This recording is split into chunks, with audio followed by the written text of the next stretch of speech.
The ATM is closed. For good. They say revenge is a dish best served cold.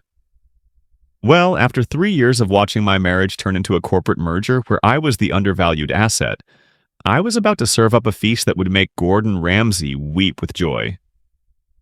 My name is Tom Warner, and until 6 months ago, I thought I knew what betrayal looked like.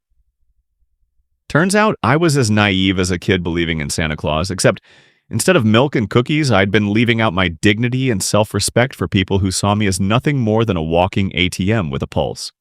The penthouse overlooking Baltimore's Inner Harbor had always felt more like a museum than a home. But that Tuesday morning in March, it felt like a mausoleum.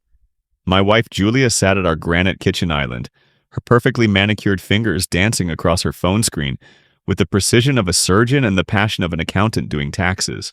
"The Yamamoto deal closes today," she said, without looking up, her voice carrying that particular brand of corporate ice that had made her the youngest CEO in her company's history. "I'll be late again." I sipped my coffee, watching her through eyes that had finally learned to see. Julia Warner, born Julia Kingsley, was 41 years old, 5'7" of ambition wrapped in designer suits and held together by sheer willpower, and what I was beginning to suspect was a complete absence of human warmth. "Third time this week," I said, keeping my voice neutral. "Carter must be working you pretty hard." The slight pause in her typing told me everything I needed to know. Carter Madison, deal to his friends, though I was starting to wonder if he had any real ones, was Julia's business partner in more ways than one, apparently. "It's a complex transaction," she replied, her tone suggesting I wouldn't understand the intricacies of high finance, which was particularly amusing, considering my investment portfolio had been funding her lifestyle since before she'd made her first million. Our daughter Ava chose that moment to make her grand entrance, 19 years old and every inch her mother's daughter. She breezed into the kitchen like she owned it, which technically she didn't, though nobody seemed to remember that particular detail. "Dad, I need another $5,000 for the spring break trip," she announced, not bothering with pleasantries like "good morning" or "please." "Everybody's going to Cabo, and I can't be the only one staying in some cheap hotel." I looked at my daughter, this beautiful, spoiled creature who'd somehow learned to see me as nothing more than a source of funding. "$5,000 for a week in Mexico?" "It's not just the hotel," Ava said, rolling her eyes with the practiced disdain of someone who'd never been told no. "There's flights and dinners, and we want to charter a yacht for a day." "God, Dad, why do you always make everything about money?" Julia finally looked up from her phone, and I saw something pass between mother and daughter, a look of shared exasperation that made my stomach clench. "Tom, just transfer the money. Ava's worked hard this semester." Worked hard? Ava was majoring in communications at a private college that cost more per year than most people's salaries, and her idea of hard work was showing up to class often enough to maintain her GPA above the minimum required to keep her sorority membership. "I'll think about it," I said. The silence that followed was arctic. Julia's perfectly sculpted eyebrows rose a fraction of an inch, while Ava's mouth fell open like I'd just announced I was joining a cult. "You'll think about it?" Ava's voice climbed an octave. "Dad, this isn't some huge purchase. It's $5,000. That's like nothing to you." "It's nothing to us," Julia corrected, emphasis on the us. "Tom, what's gotten into you lately? You've been acting strange for weeks." Strange. That was rich. I'd been acting like someone who was finally paying attention, but apparently that qualified as strange behavior in the Warner household. "Maybe I'm just tired of being treated like an ATM," I said quietly. The words hung in the air like smoke from a tool that had just been fired. Julia's phone clattered onto the granite countertop, and Ava's face twisted into an expression of outraged disbelief. "An ATM?" Julia's voice was dangerously soft. "Tom, everything we have, we've built together." "Have we?" I stood up, suddenly tired of sitting at my own kitchen island like a guest in my own home. Because from where I'm standing, it looks like you've built an empire, and I've been relegated to the role of silent investor. That's not fair, Ava interjected, but her voice lacked conviction. Mom works incredibly hard. I'm not saying she doesn't work hard, I interrupted. I'm saying she works hard at everything except this marriage, this family. When's the last time we had dinner together? When's the last time you asked me about my day, Julia? When's the last time either of you treated me like I was part of this family instead of just the guy who pays the bills? Julia stood up, her 5'7" frame somehow managing to seem imposing. You want to know what's unfair, Tom? Unfair is building a company from the ground up while your husband sits around playing with his investment portfolio like it's a hobby. Unfair is working 16-hour days while you complain about not getting enough attention. Playing with my portfolio. I felt something cold and sharp settle in my chest.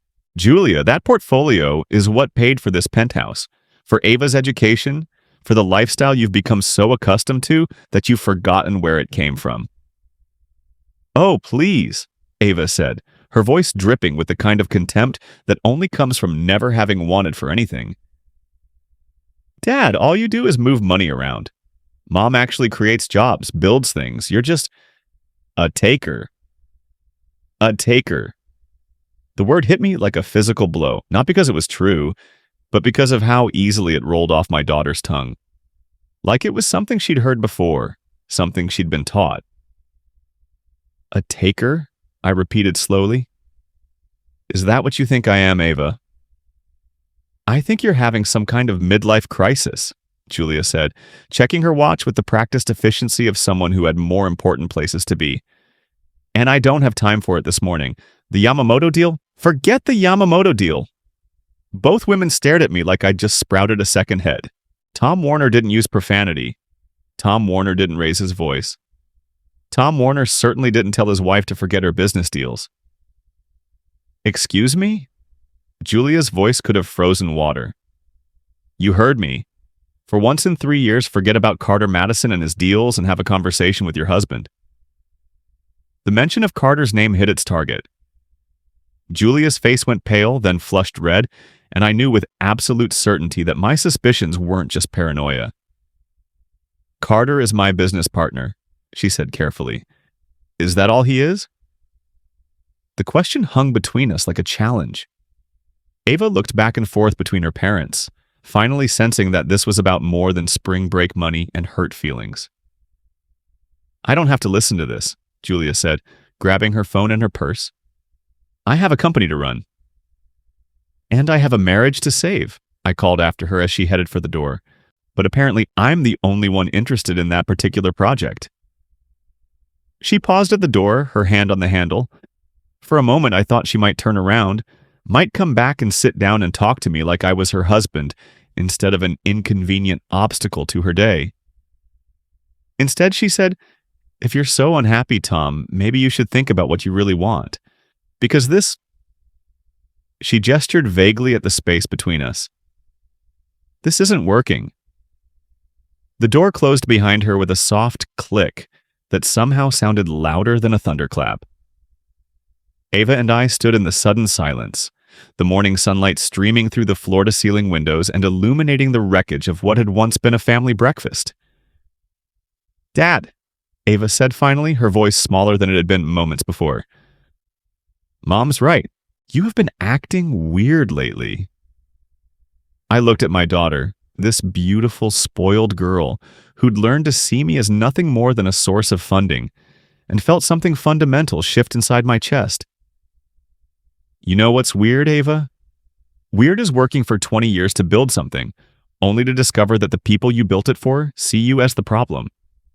Weird is being called a taker by people who've never given me anything but reasons to keep giving. That's not true, she said, but her voice lacked conviction. When's the last time you asked me how I was doing? Not what I could do for you, not what I could buy you, but how I was doing. Ava opened her mouth, then closed it again. The silence stretched between us like a canyon. I thought so, I said softly. You want $5,000 for spring break? Here's a better idea. Get a job. Learn what it feels like to earn something instead of just expecting it to appear because you want it. Dad, you can't be serious. I'm dead serious. And you know what else? I'm done being treated like an ATM in my own home, by both of you. I walked out of the kitchen, leaving my daughter standing among the ruins of her assumptions about how the world worked. As I headed for my study, I could hear her calling after me, her voice rising with panic. Dad, wait! You can't just... Dad! But I could, and I was. For the first time in years, I was done being the reasonable one, the understanding one, the one who always gave in to keep the peace. If they wanted to see what a taker looked like, I was about to give them a masterclass. 3 days later, I was sitting in a downtown office that smelled like coffee and disappointment, across from a woman who looked like she'd seen every dirty secret Baltimore had to offer and wasn't impressed by any of them. Gloria Mendez had been recommended by my lawyer, Sam Patel, who described her as the kind of private investigator who could find Jimmy Hoffa's tax returns if you paid her enough. She was 52, gray-haired, and had the kind of eyes that suggested she'd been a cop, long enough to know that everyone was lying about something. So, she said, leaning back in her chair and studying me like I was evidence at a crime scene. Your wife's having an affair with her business partner, your daughter thinks you're an ATM, and you want me to find out exactly how deep this rabbit hole goes. That's the general idea. And what are you planning to do with whatever I find? It was a fair question. 3 days ago, I might not have had an answer. But 3 days ago, I hadn't been living in a corporate apartment downtown, eating takeout Chinese food and wondering how I'd become a stranger in my own life. I'm going to take back what's mine, I said. Gloria smiled, and it wasn't a particularly warm expression. Mr. Warner, I've been doing this for 15 years. I've seen a lot of men in your position, and they all say the same thing. They want to take back what's theirs. Most of them don't have the stomach for what that actually means. Try me. She opened a file folder and pulled out a photograph. Julia and Carter Madison, sitting at a corner table in what looked like an expensive restaurant. His hand was on her thigh, and she was leaning into him with the kind of intimacy that made my chest tighten, with something that wasn't quite anger yet, but was getting there. This was taken last Tuesday night, Gloria said. While you were at home, she was at Morton's Steakhouse celebrating the Yamamoto deal. With him. I studied the photograph, memorizing every detail. Carter Madison was 44, 6 feet tall, with the kind of silver-touched hair and expensive smile that made him look like a cologne advertisement. He was also, according to the background check I'd run after hiring Gloria, leveraged to his eyeballs and living on borrowed time. What else do you have? Gloria pulled out another photograph. This one showed Julia and Carter entering a hotel. The timestamp read 3:47 p.m. on a Wednesday afternoon. The Marriott downtown. They've been meeting there twice a week for the past 2 months. Always the same room, always booked under his name. I set the photographs down and looked at Gloria. How long have you known? Known what? That this goes deeper than just an affair. Her smile widened. You're smarter than most of my clients.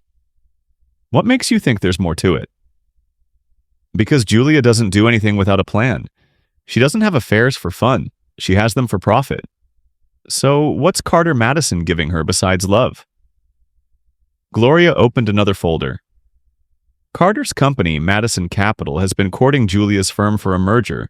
If it goes through, she'd be CEO of the combined entity, and he'd be chairman. Together, they'd control about $200 million in assets. And I'd be the ex-husband who got squeezed out in the transition. That's the general idea. There's just one problem with their plan. Which is, Julia's company doesn't actually have $200 million in assets. It has about $50 million in assets and $150 million in debt that's secured by your personal guarantee. I felt something cold settle in my stomach. My personal guarantee? You signed it 3 years ago when she was expanding into the Asian markets. Ring any bells? It did. Julia had presented it as a formality, a technicality that would help her secure better interest rates. I'd signed it without reading the fine print, trusting my wife to look out for our mutual interests. So, if the company goes under, you're personally liable for the debt, all of it. Your investment portfolio, this building we're sitting in, your house, your car, everything you own becomes fair game for the creditors. I leaned back in my chair, finally understanding the scope of what I was dealing with. This wasn't just an affair, it was a heist, and I was the mark. How long do I have? The merger vote is scheduled for next month. If it goes through, Carter becomes chairman, and Julia becomes CEO of a company that's technically bankrupt. 6 months later, they declare bankruptcy, liquidate the assets, and start over with a clean slate and your money, leaving me holding the bag for $150 million in debt. That's the plan. I stood up and walked to the window, looking down at the city where I'd spent the last 20 years building a life that was apparently worth nothing to the people I'd built it for.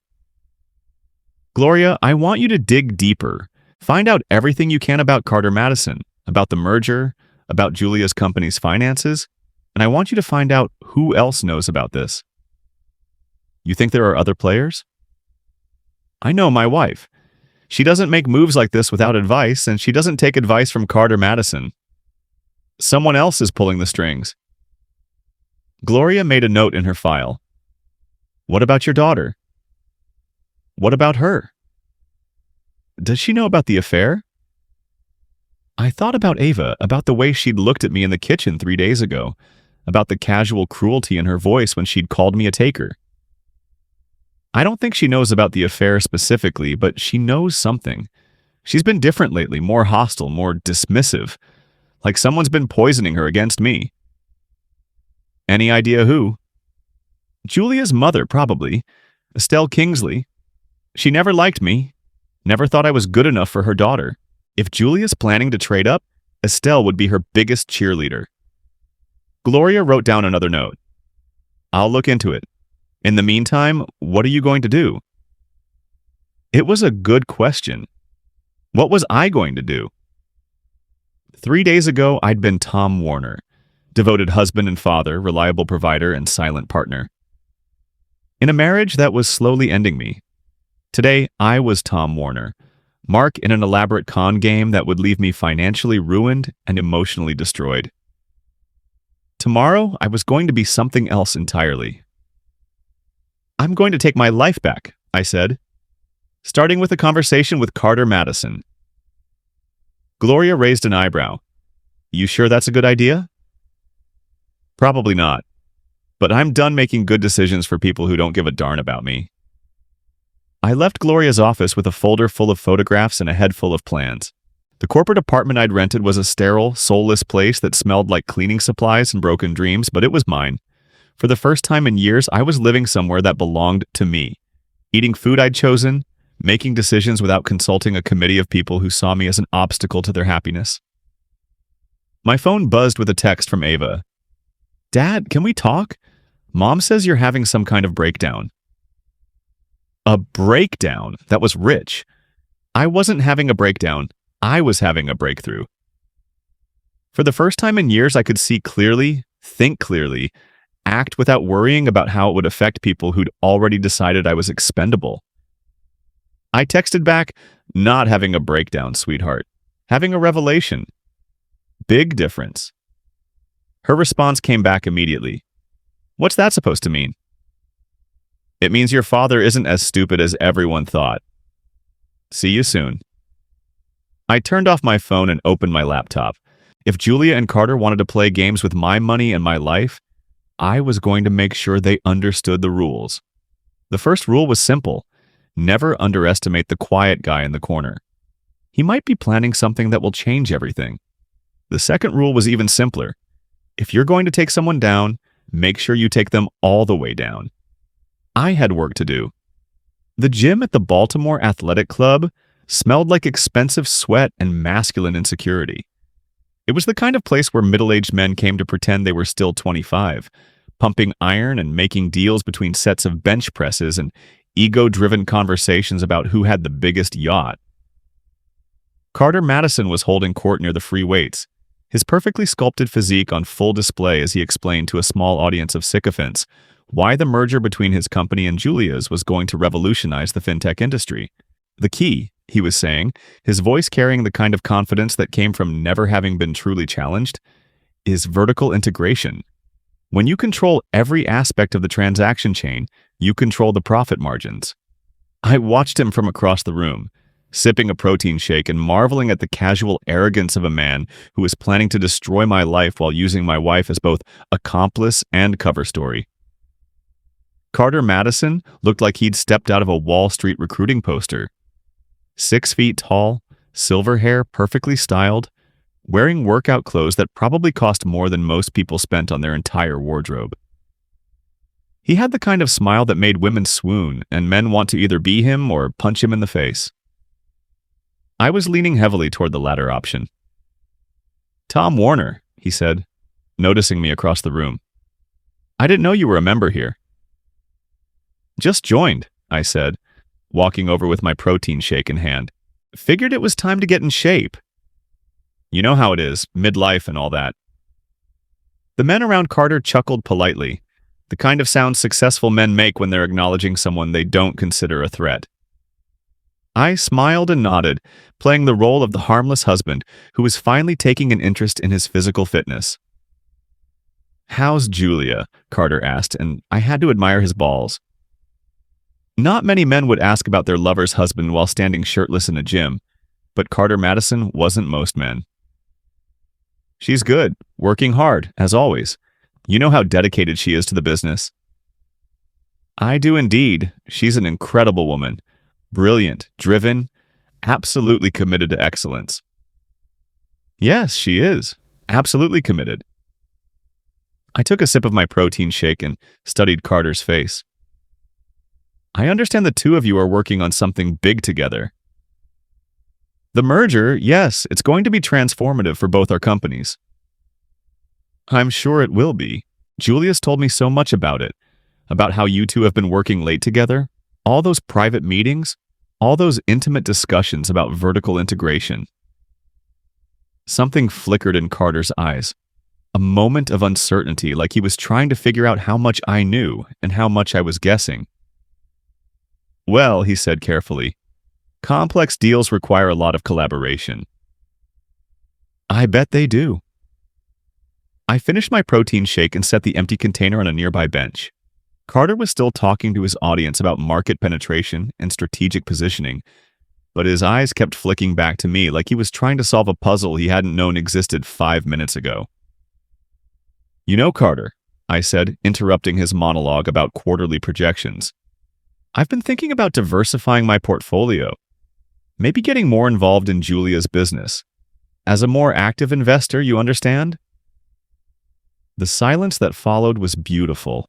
Carter's face went through a series of micro-expressions: surprise, concern, calculation, before settling on a smile that didn't quite reach his eyes. "That's wonderful, Tom. I'm sure Julia would love to have your input."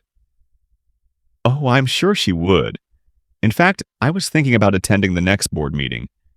You know, getting a closer look at the books, meeting the key players, really understanding where my money is going." "Your money?" "Well, our money, of course. Julia and I don't keep secrets from each other about financial matters.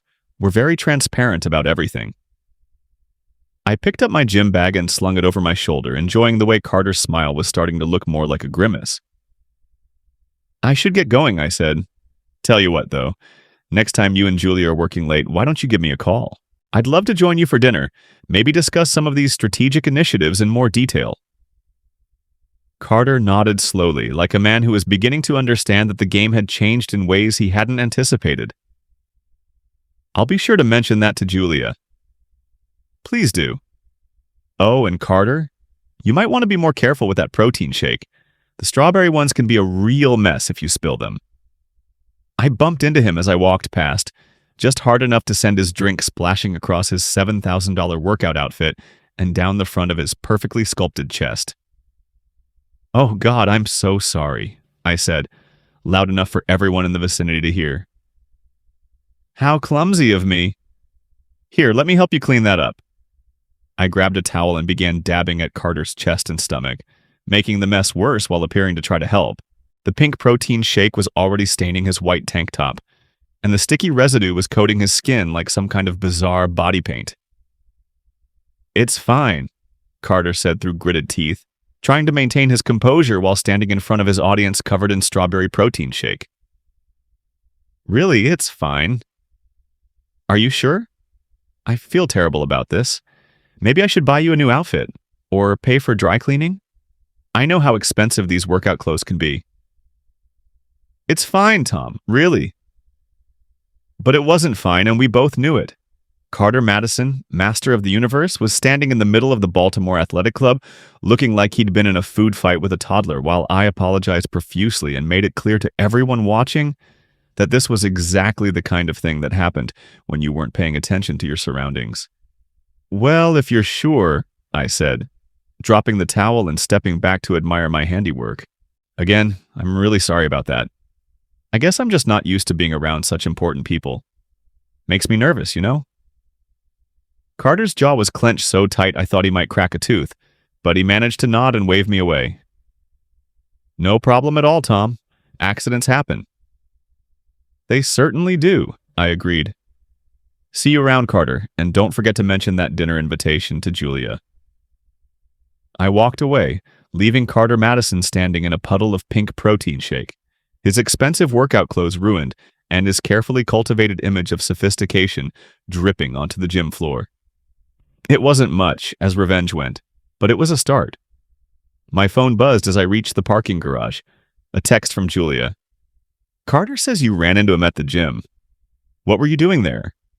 I texted back, getting in shape. Figured it was time to start taking better care of myself. You never know when you might need to be ready for anything. Her response came back quickly. What's that supposed to mean? Just that I'm done being the guy who sits on the sidelines while other people make decisions about my life. See you soon, sweetheart. I turned off my phone and got in my car, feeling better than I had in months.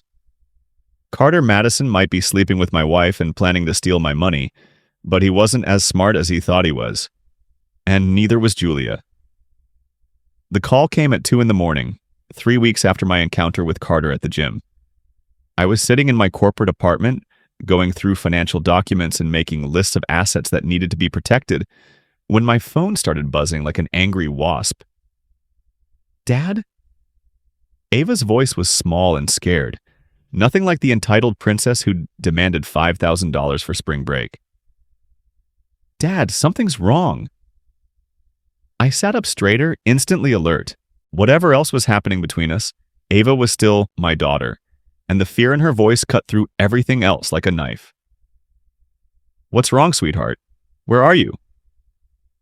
I'm at school. Dad, my credit card got declined. All of them got declined. And when I called the bank, they said the accounts were frozen. What's happening? I closed my eyes and felt something that might have been guilt twist in my chest. I'd known this was coming, had planned for it, in fact. But hearing the confusion and panic in my daughter's voice made it real in a way that spreadsheets and legal documents couldn't. Ava, I need you to listen to me carefully. Are you somewhere safe?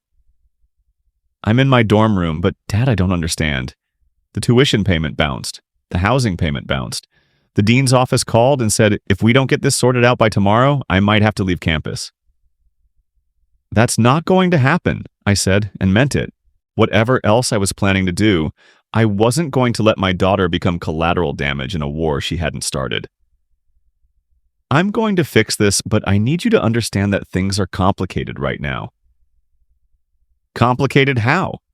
Dad, what's going on?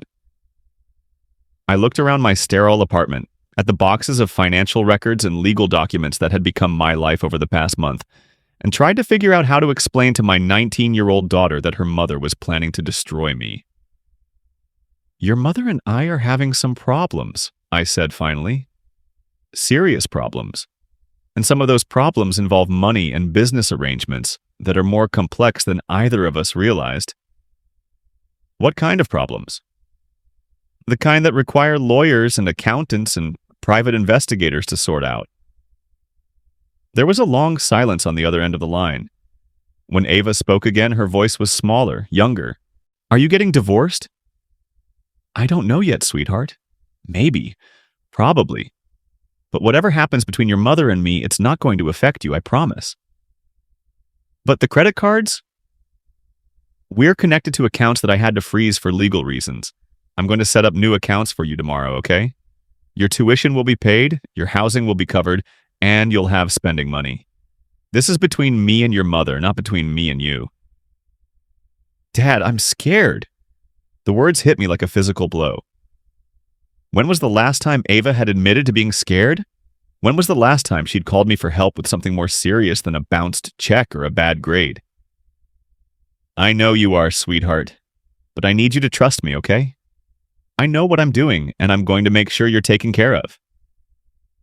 What about Mom? It was the question I'd been dreading. What about Mom? How do you tell your daughter that her mother is planning to steal everything you've worked for and leave you holding the bag for debts that would destroy you? How do you explain that the woman who raised her is capable of that kind of betrayal? What about her? Is she okay? I tried calling her, but it went straight to voicemail. She's fine, Ava. She's just dealing with some business issues right now. Dad, you're scaring me. I don't mean to scare you. I just need you to understand that things are going to be different for a while. Your mother and I are going to have to work some things out, and it might get messy. How messy? I thought about the photographs in Gloria's file, about the merger documents I'd been studying, about the debt that was secured by my personal guarantee, and the plan that would leave me financially ruined. Pretty messy, I said. The next morning, I drove to Julia's office building, a gleaming tower of glass and steel that housed the company she'd built with my money and was planning to use to destroy me. I hadn't been there in over a year. Julia had made it clear that my presence was neither required nor desired, but today was different. Today, I was there as an investor with questions about his investment. The receptionist, a young woman who looked like she'd stepped out of a corporate recruiting brochure, smiled at me with the kind of professional warmth that meant absolutely nothing. Mr. Warner, how nice to see you. Are you here to see Mrs. Warner? I am. Is she available? Let me check. She picked up her phone and dialed an extension. Mrs. Warner, your husband is here to see you. A pause. Yes, I'll tell him. She hung up and looked at me with an expression that was slightly less warm than it had been moments before. Mrs. Warner's in a meeting, but she can spare a few minutes. Conference room 3. I walked through the office, noting the expensive furniture and artwork that my investment portfolio had helped pay for, and found Julia waiting for me in a glass-walled conference room that overlooked the harbor. She looked tired, I noticed. There were lines around her eyes that hadn't been there a month ago, and her usually perfect hair was slightly disheveled. The stress was getting to her, which meant my plan was working. Tom, she said, not bothering to stand up or offer any kind of greeting. What are you doing here? I'm here to talk about our daughter who called me at 2 a.m. Because her credit cards were declined and she's afraid she's going to have to leave school. Julia's expression softened slightly. Ava called you?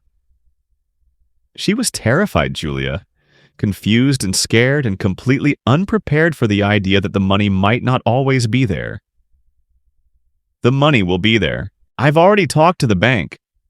No, you haven't, because the accounts you're thinking of are frozen, along with everything else that's connected to the company's finances. Julia's face went pale. What are you talking about? I sat down across from her and pulled out a folder that contained copies of the legal documents I'd filed over the past 2 weeks. I'm talking about the fact that I've been doing some research into the company's financial structure, and I've discovered some very interesting things about debt obligations and personal guarantees and merger agreements that nobody bothered to discuss with me. Tom, I don't know what you think you've found. I found out that you and Carter Madison have been planning to merge your companies, declare bankruptcy 6 months later, and leave me holding the bag for $150 million in debt. The silence that followed was deafening. Julia stared at me like I'd just spoken in a foreign language, her mouth slightly open and her eyes wide with something that might have been panic. Tom, that's not what's happening. Isn't it? Then explain to me why Carter's company is leveraged to the point of insolvency, why your company's debt is secured by my personal assets, and why the merger agreement includes provisions that would make me personally liable for obligations I never agreed to take on. Julia stood up and walked to the window, looking out at the harbor like she was trying to find answers in the water. It's complicated, she said finally. I'm sure it is. Just like your relationship with Carter is complicated. She turned around, and for the first time in months, I saw something in her face that looked like genuine emotion. Tom, I never meant for it to happen. Which part? The affair or the plan to steal everything I've worked for? It's not stealing. The merger makes sense from a business perspective. The merger makes sense if you're trying to consolidate assets before declaring bankruptcy and starting over with a clean slate. It makes less sense if you're married to someone who's going to lose everything when the creditors come calling. Julia sat down heavily, like someone who'd been carrying a weight she could no longer bear. What do you want, Tom? It was a good question. What did I want? A month ago, I would have said I wanted my marriage back, my family back, my life back. Today, I wanted something simpler and more complicated at the same time. I want you to call off the merger. I want you to end your relationship with Carter Madison. And I want you to sign a post-nuptial agreement that protects my assets from any future business decisions you might make without consulting me. And if I don't? Then I liquidate my investment in your company, which will trigger the acceleration clauses in your debt agreements, which will force you into bankruptcy within 30 days. Julia stared at me like she was seeing me for the first time. You would do that? You would destroy everything I've built? Julia, you were planning to destroy everything I've built. The only difference is that I found out about it first. She was quiet for a long time, looking out the window at the city where we'd both spent so many years building lives that had somehow become incompatible. I can't call off the merger, she said finally. It's too late. The board has already approved it, the paperwork has been filed, the announcement has been made. Then you have a problem. We have a problem, Tom. If you liquidate your investment, you'll lose everything too. Maybe, but at least I'll lose it on my own terms, instead of waking up one morning to discover that my wife and her boyfriend have stolen it while I wasn't paying attention. I stood up and walked toward the door, then paused and looked back at her. You know what the funny thing is, Julia? If you just talked to me, if you'd included me in your plans instead of treating me like an obstacle to be removed, I might have gone along with it. I might have helped you figure out a way to make it work without destroying our marriage. Tom. But you didn't talk to me. You decided I was expendable and you made plans accordingly. So now you get to live with the consequences of that decision. I left her sitting in the conference room, staring out at the harbor and probably wondering how everything had gone so wrong so quickly. The answer was simple. She'd underestimated the quiet guy in the corner. It was a mistake she wouldn't make again. The final confrontation came on a Thursday evening in April at Pete's Bar on Federal Hill, a dive that served the best crab cakes in Baltimore and attracted the kind of crowd that minded their own business and paid their tabs in cash. I'd chosen the location carefully. Pete Kowalski had been my friend since college, back when we were both young and stupid, and thought we understood how the world worked. His bar was the kind of place where working-class heroes came to forget about their problems, and middle-aged men came to remember who they used to be before mortgages and marriages and corporate politics had beaten the fight out of them. It was also the kind of place where Julia Warner, CEO and social climber, would stick out like a diamond ring in a tackle box. I was sitting at the bar, nursing a beer and going over my notes one last time, when Gloria Mendez walked in carrying a manila envelope that contained the final pieces of the puzzle. You sure about this? She asked, sliding onto the bar stool next to me and ordering a whiskey neat. Once we do this, there's no going back. I'm sure. Your wife's going to hate you. My wife already hates me. She just hasn't figured out how much yet. Gloria opened the envelope and pulled out a photograph that made my stomach clench with something that was part anger, part satisfaction, and part profound sadness. The photo showed Julia and Carter Madison in bed together, but that wasn't what made it interesting. What made it interesting was the third person in the frame, Estelle Kingsley, Julia's mother, sitting in a chair next to the bed and apparently directing the action like some kind of geriatric porn director. Jesus Christ, I said, staring at the image. Please tell me this isn't what it looks like. It's exactly what it looks like. Your mother-in-law has been orchestrating this entire thing from the beginning. The affair, the merger, the plan to leave you holding the debt. All of it was her idea. I set the photograph down and took a long pull from my beer, trying to process what I was seeing. Why?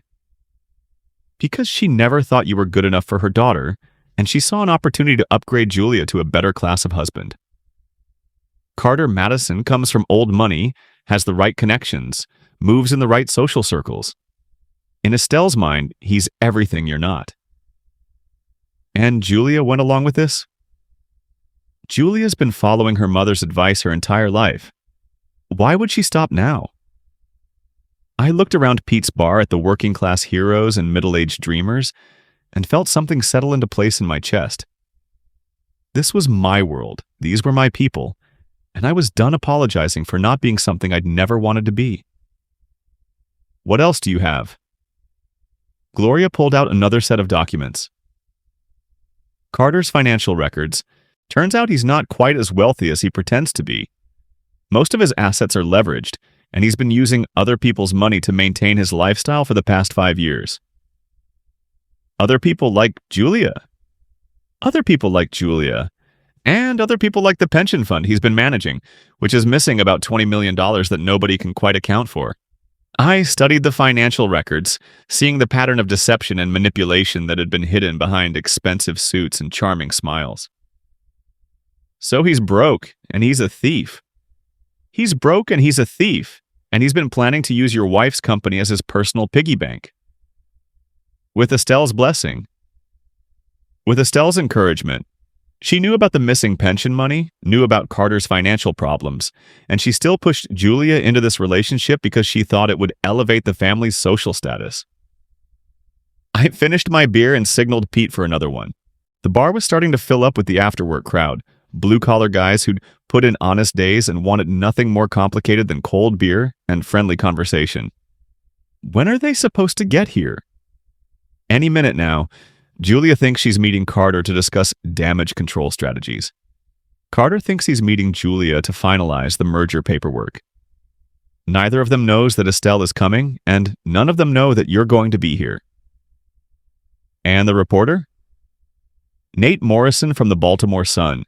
He'll be here with a photographer pretending to be covering the local business scene. Once the fireworks start, he'll have everything he needs for a front-page story about financial fraud and family betrayal. I looked at my reflection in the mirror behind the bar and barely recognized the man looking back at me. 3 months ago, I'd been Tom Warner, reliable husband and invisible provider. Tonight, I was someone else entirely. Someone who'd learned that sometimes the only way to save yourself is to destroy everything around you. You know, I said to Gloria, 6 months ago, if someone had told me I'd be sitting in a dive bar planning to publicly humiliate my wife and destroy her business, I'd have thought they were crazy. What changed? I realized that the people I was trying to protect didn't give a darn about protecting me. The door opened and Carter Madison walked in, looking like a man who'd taken a wrong turn on his way to a country club. He was wearing a $1,000 suit and a confused expression, clearly wondering why Julia had chosen this particular venue for their meeting. He spotted me at the bar and his confusion deepened. Tom, what are you doing here? Having a drink with an old friend, I said, raising my beer in a mock toast. Care to join me? Carter looked around the bar, taking in the working-class crowd and the no-nonsense atmosphere, and I could see him calculating whether this was some kind of trap. I'm actually meeting Julia, he said carefully. Business meeting. I know, she'll be here soon. Why don't you grab a beer and wait with me? Before Carter could respond, The door opened again, and Julia walked in, followed closely by her mother. Both women looked like they'd stepped out of a society magazine and into the wrong century, their designer clothes and perfect makeup making them stand out like exotic birds in a room full of pigeons. Julia spotted me first, and her face went through a series of expressions that would have been comical if they hadn't been so revealing. Surprise, anger, fear, and finally a kind of resigned understanding that the game was up. "Tom," she said, her voice carefully neutral. "I didn't expect to see you here." "I bet you didn't. Hello, Estelle. You're looking well." Julia's mother had the kind of face that suggested she'd been sucking on lemons for the past 70 years, and my presence clearly wasn't improving her mood. "Thomas," she said, managing to make my name sound like a curse word. "I suppose you think you're very clever." "I think I'm very informed. There's a difference." Carter was looking back and forth between us like a man who was beginning to realize he'd walked into something much more complicated than a business meeting. "Julia, what's going on here?" "What's going on?" I said, standing up and pulling out the manila envelope Gloria had given me. "Is that your girlfriend and her mother have been planning to destroy me? And you've been stupid enough to go along with it." I opened the envelope and spread the photographs across the bar, where everyone could see them. The reaction was immediate and satisfying. Carter went pale, Julia gasped, and Estelle looked like she was about to have a stroke. "Where did you get those?" Julia whispered. "From a private investigator who's very good at her job. The same investigator who found out about Carter's little problem with the missing pension money, and your mother's role in orchestrating this entire scheme." The bar had gone quiet around us. Pete was standing behind the bar with his arms crossed, looking like a man who was enjoying the show. The other customers were pretending not to listen while hanging on every word. "Tom, you don't understand," Julia said, her voice rising with panic. "It's not what it looks like." "It's exactly what it looks like. You, your boyfriend, and your mother decided I was expendable, so you cooked up a scheme to steal everything I've worked for and leave me holding the bag for debts I never agreed to take on." "That's not true," Carter said, but his voice lacked conviction. "Isn't it? Then explain the merger agreement that makes me personally liable for your company's debts. Explain the missing $20 million from the pension fund you manage. Explain why you've been meeting with Julia and her mother to plan my financial destruction." Estelle stepped forward, her face twisted with the kind of rage that comes from having your carefully laid plans exposed in public. "You have no idea what you're dealing with, Thomas. My daughter deserves better than a small-time investor who thinks moving money around makes him important." "Your daughter deserves better than a mother who pimps her out to thieves and con artists." The slap came fast and hard, Estelle's palm connecting with my cheek with a sound that echoed through the suddenly silent bar. But I didn't flinch, didn't step back, didn't do anything except smile. "Feel better?" I asked. Before Estelle could respond, the door opened again and Nate Morrison walked in with his photographer. The camera started clicking immediately, capturing every moment of what was about to become the most public family meltdown in Baltimore's recent history. "Mr. Warner," Nate said, pulling out a digital recorder, "would you care to comment on the allegations of financial fraud involving Madison Capital and your wife's company?" "I'd be happy to," I said, looking directly at Julia. "But first, I think my wife has something she'd like to say about her relationship with Mr. Madison and her plans for our marriage." Julia looked around the bar, at the cameras and the crowd and the photographs spread across the bar top, and I saw the exact moment when she realized that everything she'd built was about to come crashing down. "Tom, please," she whispered. "Don't do this." "Do what? Tell the truth? Protect myself from people who were planning to destroy me? Stand up for myself for the first time in 20 years? This will ruin everything." "Everything was already ruined, Julia. I'm just making sure everyone knows it." I turned to the reporter and began talking, laying out the entire scheme in detail while the cameras rolled and Julia's world collapsed around her. I told him about the affair, about the merger designed to hide Carter's theft, about Estelle's role in orchestrating the whole thing. When I finished, the bar was silent except for the sound of camera shutters and Julia's quiet sobbing. "Is there anything else you'd like to add?" Nate asked. I looked at my wife, at the woman I'd loved and trusted and built a life with, and felt something that might have been pity. "Just this," I said. "For 20 years, I gave everything I had to this family. My time, my money, my energy, my love. And for 20 years, I was told it wasn't enough, that I was somehow failing to live up to expectations I was never allowed to help set." I picked up the photographs and put them back in the envelope. "Well, now you know what it looks like when I stop giving and start taking. I hope it was worth it." I walked out of Pete's bar and into the Baltimore night, leaving behind the wreckage of a marriage and a family and a life that had never really been mine to begin with. Behind me, I could hear Julia calling my name, her voice breaking with something that might have been regret. But I didn't look back. 3 months later, Carter Madison was arrested for embezzlement and fraud. Julia's company declared bankruptcy, and she lost everything except the debts that weren't secured by my personal guarantee. Estelle Kingsley moved to Florida, where she could reinvent herself among people who didn't know about her role in her daughter's downfall. And I started over, with a new apartment, a new perspective, and a daughter who finally understood the difference between taking and giving. Ava called me on a Tuesday evening in July, her voice different than it had been since she was a little girl. "Dad, I wanted to thank you." "For what, sweetheart?"